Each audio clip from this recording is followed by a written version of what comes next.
Alors la campagne, oui, parce que nous sommes à 71 jours très exactement du démarrage de la COP22 qui va se dérouler du 7 novembre au 18 novembre prochain.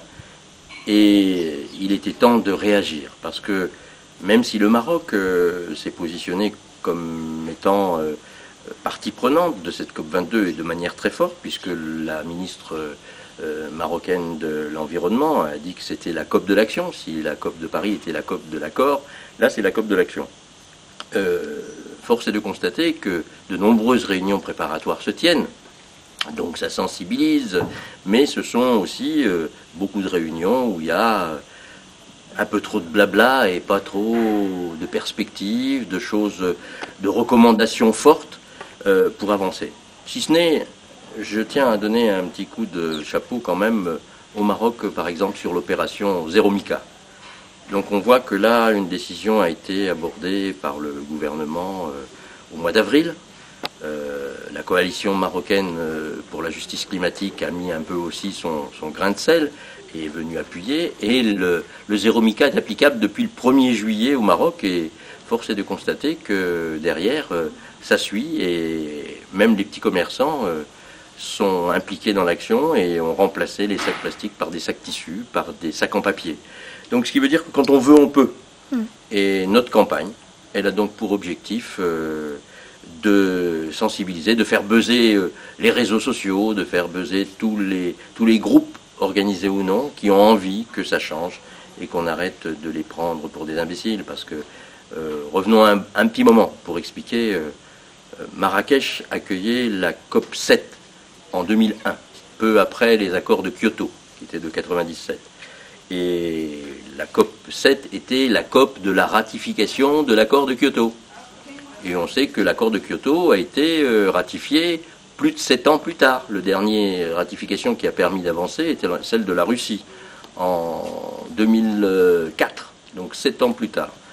Ici, nous, on a décidé, avec effectivement des amis et des structures de plus en plus nombreuses qui nous rejoignent sur les réseaux sociaux, qui vont nous rejoindre sur le site Éco-Conscience TV, sur TFM Vision, Togo, France, Maroc Vision, c'est-à-dire une vision partagée entre des Togolais, des Marocains et des Français.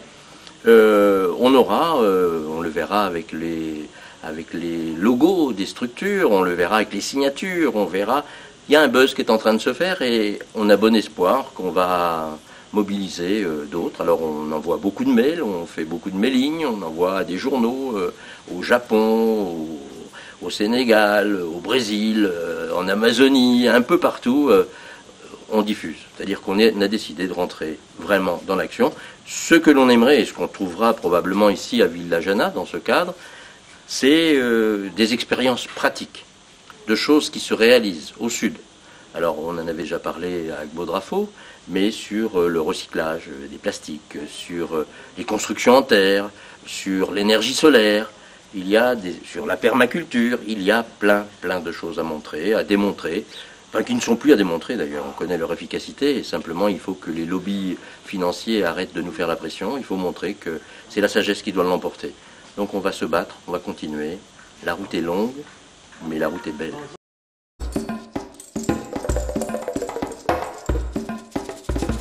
Où nous en sommes d'abord, cette année et ce lieu magique où nous étions il y a un an, je voudrais le saluer. En profiter pour faire un petit bonjour à nos amis togolais et à Irma qui nous accueillait dans un petit paradis. Nous sommes ici aujourd'hui donc pour parler du chemin parcouru. Nous sommes ici dans un autre paradis. Nous sommes à Villajana, dans un lieu qui a été construit avec amour par quelqu'un de très professionnel. Nous sommes ici au centre de la Terre.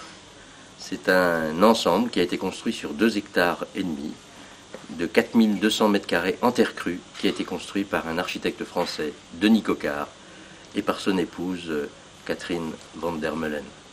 C'est une bonne... Et nous sommes à Marrakech. Donc où on est le chemin parcouru, ça veut dire que nous sommes déjà, nous, arrivés à Marrakech, avec Écologie et Conscience d'ailleurs, pour faire le point et essayer de préparer par des ateliers, par justement ce que l'on voulait construire avec Médias d'artistes, pour que la COP22 et cette conférence des partis pour la lutte contre les changements climatiques soit vraiment efficace, soit vraiment dans la COP de l'action. Donc nous sommes, depuis un an, sur le terrain, avec des amis français, des amis togolais, des amis marocains, pour essayer de faire avancer les choses. Alors nous en sommes malheureusement, je dirais malheureusement, il y a des perspectives, il y a des choses intéressantes, puisque nous sommes dans des lieux comme ça qui respirent et qui montrent des solutions, mais nous sommes malgré tout en retard par rapport aux engagements des élus, aux engagements de ces 195 représentants d'État et de gouvernement qui étaient à Paris et qui, soi-disant, ont signé l'accord de Paris. Éco-Conscience TV, la web TV de l'écologie.